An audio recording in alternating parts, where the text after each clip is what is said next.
If you're going to communicate with high quality gear, you best have a good translator. Enter the Lumatone editor software. Let's take a look.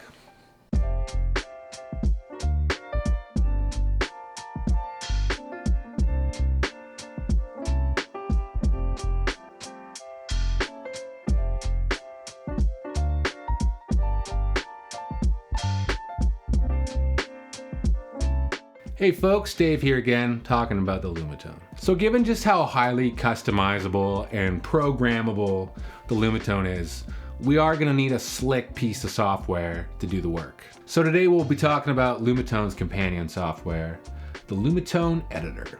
Now Lumatone asked me to emphasize that in this video, we will be covering the first version of the software, version 1.0. But give it time to blossom, and it shall be awesome. I believe Abraham Lincoln said that.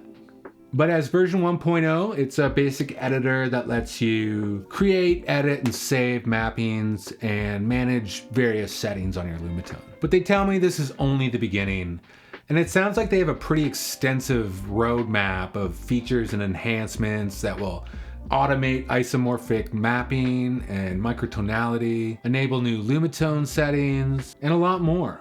But today we will do a general overview of the software and see how it works in its current state. So let's open it up and have a look, shall we? If you haven't downloaded the software yet, go ahead and click the link in the description to snag it. Once opened, if you have your Lumatone on and plugged into your computer, it will automatically recognize it and give you these options. Send editor layout will send the mapping currently open in the editor to your Lumatone, if you have one up. Keep editing offline will ignore the connection between the software and the Lumatone so you can continue any work you may be doing with the software. And import from Lumatone will bring in the current preset that is on your Lumatone into the software. This option is a great way to tweak a current preset you may have already have stored on your Lumatone. So let's go ahead and click that. And boom, like a rainstorm of jelly beans, there she is. So now we get the visual display of the very lifelike Lumatone in the app. Above that, we can toggle between live editor and offline editor. Working offline means it doesn't need to communicate with your Lumatone. So you could work on Lumatone mappings while you're on an airplane, or if you're really ambitious, when you're going for a jog. So we'll stick in live mode for now, and you'll always know if your Lumatone is communicating with the app by this connected green indicator right here. Just above the Lumatone graphic, we've got the option to load and save an LTN file. Now, an LTN file is a specific Lumatone mapping file. These files contain all your choices of MIDI note numbers, channels, and key colors that make up your Lumatone mapping. Make and save as many of these as you want, and store up to 10 of them to the preset buttons on your Lumatone. And these files are super easy to exchange with other Lumatone users. And something I'm really excited about coming in 2022, a community section on their website where we can all just post our inventions, our color schemes, our different mappings, tap into all the different microtonal ideas that people smarter than me can devise up. I've seen some folks online playing some mappings that I really would love to get my hands on. Before we get into how to assign the keys, to the right we have some overall options to include across the layout. In the general settings, we can choose to engage polyphonic aftertouch and light on keystrokes. This one might be a personal preference, but I really do love the visual feedback of the light being highlighted as I engage the key. To the right, we have the option to invert the expression and sustain pedal. You'll notice you can also adjust the sensitivity of your expression pedal with this handy wheel. Down below, we have the ability to adjust the velocity curves of the keys, essentially programming the response of how the keys react to any given velocity. The x-axis represents how hard you strike the key, while the y-axis represents the corresponding velocity value. 3 ways to draw this are in free mode, linear, and quadratic, which can give you a nice smooth curve based on the points you set. All those various settings are saved to the LTN file that you're currently editing. So you can have aftertouch enabled on one mapping and not another, or mappings with completely unique velocity curves. And in the very bottom here, we have some global options that affect your Lumatone regardless of the mapping you're using. You can set the LED color of your preset buttons, both for the active preset and the rest that are waiting to be tickled here in the inactive. And in the far corner here, we have our settings to calibrate our keys, our aftertouch, and our pitch and mod wheels, as well as updating the firmware. We'll have details on this in coming videos very soon. In the MIDI section, we can assign unique MIDI channels to various controllers like wheels and pedals. And with this handy button, we can reset all our presets to the factory setting. Okay, let's take a look at the heart of the software, assigning the keys. We'll go deeper soon with specific videos customizing different mappings, but for now, let's just take a look at how the software works itself. You'll notice that the Lumatone graphic splits the preset up into 5 sections. Each section includes 56 keys, splitting the 280 keys into 5 sections. These sections can also be called octaves in many types of layouts. You can navigate the section you want to work on by either clicking directly on the image here, or the text links down here. Think of this tool as if you were a painter. You know, channel your inner Bob Ross. Think about how you could apply a happy little bush to those sharps. So to the left, we have a palette of different properties we can choose from. Simply toggle the box next to the properties here that you want to edit on a key. If you only want to apply one property at a time, be sure that just that one box is checked. Or you can apply multiple properties at once by selecting more. The 4 main properties are key type, key color, your MIDI note number, and your MIDI channel number. So let's dive in and explore how to assign all these properties to an individual key.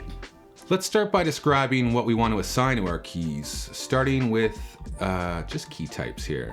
The standard key type is a note on or off key, which simply means it's a normal keyboard key that can trigger a note. You can see you can select a specific MIDI note number and a MIDI channel number.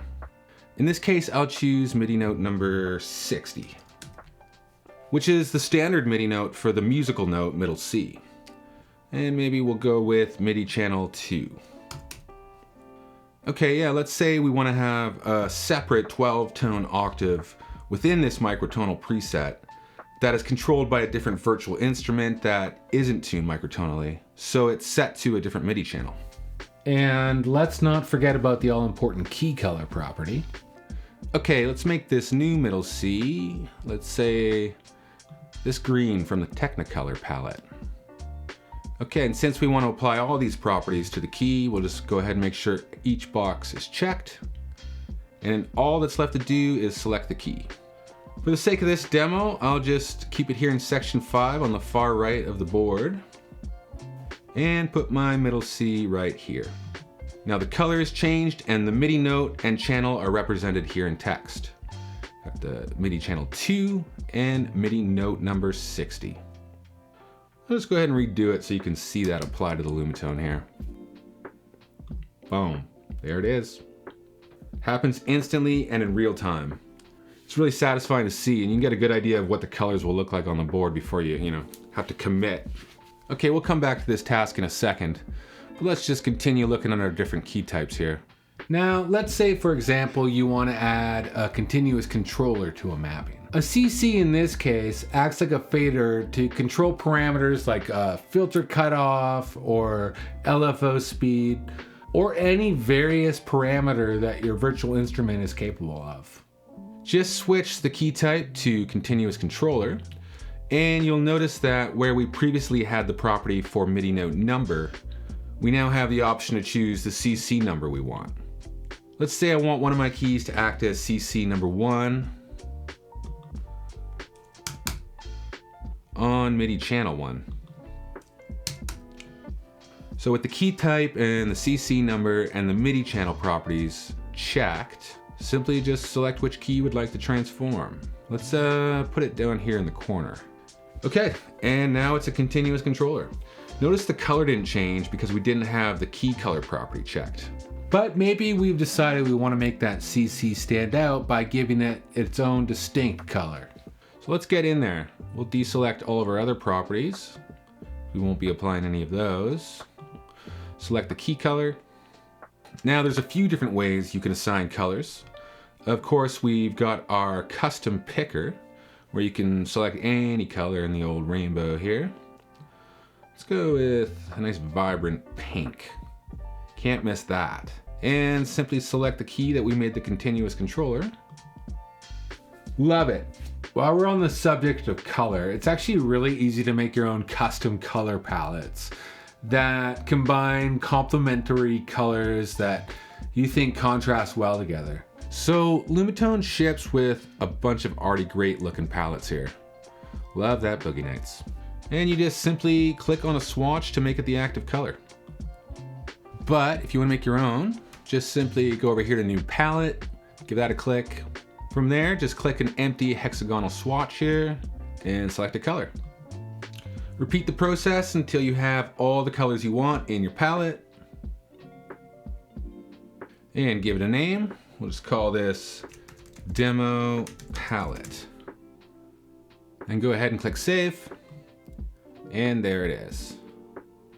Now, these palettes are automatically saved to your palettes folder in your documents under Lumatone Editor and Palettes. And there's our LTP files. So you can save them for later or even share them just like a LTN mapping file. Okay, let's get back to talking about applying key types. We've already talked about the process of applying note on or off keys and continuous controllers. But then there's this guy down here, Lumatouch. And you can use the same process we described to make any key a Lumatouch key instead of a note on or off key. But we'll save that for a dedicated video all about Lumatouch. They tell me they're working on several automation and copy and paste tools that will be released on a future software update. But in a lot of cases, you can speed things up using a feature they call Auto-increment. This becomes really handy when mapping out multiple keys that have sequential MIDI notes and channels. So let's check out this Auto-increment tool by applying it to that task we started earlier with the 12-tone octave here. With the notes per click box toggled on, we can choose a MIDI note number from above here, keep it at 60 where we had it last time, and MIDI channel 2. Let's go ahead and select our green from the Technicolor palette we used before and head back to the section we started modifying earlier. And now when we do our first click, MIDI note 60 is applied, and the next key you click will automatically assign the next sequential MIDI note number. In this case, 61. If this is a standard tuning mapping, that would be your C sharp. And this one would be your D at 62. And a D sharp at 63, and so on. And let's give these sharps their own color, but first we should deselect all the other properties. Notice notes per click is off. And we'll go to the same palette. Let's go with this. And select where the sharps would be. And the same process can be done when selecting MIDI channels. But in the case of channels, you can specify which note number you wanted to start from scratch on the next sequential channel. Okay, I'll show you this on a blank canvas here so you can see what I mean. So if you set the MIDI channel to, let's say, 1, and we start our MIDI note number at 0, but you tell the auto-increment to change the MIDI channel after, let's say, note 11, you'll be auto-incrementing on MIDI channel 1 until you hit MIDI note number 11. At which point the MIDI channel you're assigning switches to MIDI channel 2 and the MIDI note resets to 0. You can see here we've reset to 0 MIDI note and we are now on MIDI channel 2 and so on and so forth. All in all, Lumatone is just getting started with this software, but already it's pretty powerful and it lets you design some pretty creative mappings. So create away, you creative creator. But once you're done, you're gonna wanna save your mapping to your Lumatone. So let's go ahead and save it here by clicking Save File. By default, the 10 standard presets live in a folder called Mappings. in the Lumatone editor folder in your documents. I like to save all my own custom mappings here too, but you can save them wherever you see fit. Call this 22 tet 12 tone mod. And save. And now to apply it to the instrument. So since we've been working in live mode, as we've seen, the changes have been made in real time to the Lumatone, and the only thing left to do is save it to a preset. Let's say number 10. Simply hold down the preset 10 button for a few seconds until you see the light flash. Boom, just like that, it's on your Lumatone and ready to be played. So we'll dive into the complexities of making various types of mappings in many videos to come. So be sure to hit like and subscribe to see more. Until next time though, thanks for watching.